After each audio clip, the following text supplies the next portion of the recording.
Desidido si Senador Robin Padilla na hindi pumirma sa mga rekomendasyon ng Blue Ribbon Committee kaugnay sa investigasyon nito sa flood control scandal.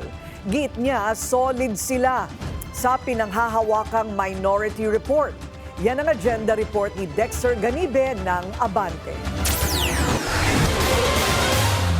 Buo na ang desisyon ni Senator Robin Padilla sa pinaiikot ngayong committee report ng Senate Blue Ribbon Committee kaugnay ng mga investigasyon sa flood control scandal. Binigyan din kasi ng kopya ni Committee Chair Senator Ping Lacson ang mga nasa minorya. Meron kasi kaming minority report Hindi dahil sa hindi ko sinusuportahan si Senator Ping Lacson. Siyempre, alam naman ng lahat na minority ako. So siyempre, ang susuportahan ko yung minority report.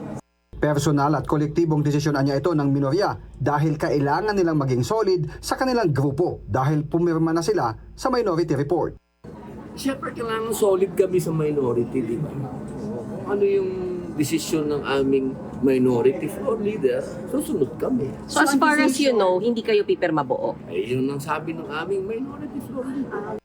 Hindi naman daw nila pipigilan kung meron sa kanilang hanay ang pipirma sa Blue Ribbon Committee report. Pero maging ang mga nasa mayorya, wala pang konkretong sagot kung pipirma o hindi. Si Senator Rapi Tulfo, kailangan daw muna niyang mabasa ang higit 400 pages na committee report. Ayaw naman daw niya na magpadalos-dalos sa desisyon. Binabasa ko pa muna, so hindi muna ako pirma hanggat hindi ko totally nabasa na intindihan, and then I have to consult my legis team on that matter. So ayaw ko maging padalos-dalos. Ayon sa senador, nasa 20 pages pa lang ang natatapos niyang mabasa ngayon. Sabi ni Senator Lacson, kapag nakakalap ng 11 pirma, isusumiti ito sa Bills and Index ng Senado para maisama sa kalendaryo ng regular session upang matalakay at mapagdebatehan sa plenaryo. Para sa agenda, Dexter Ganibe, Abante.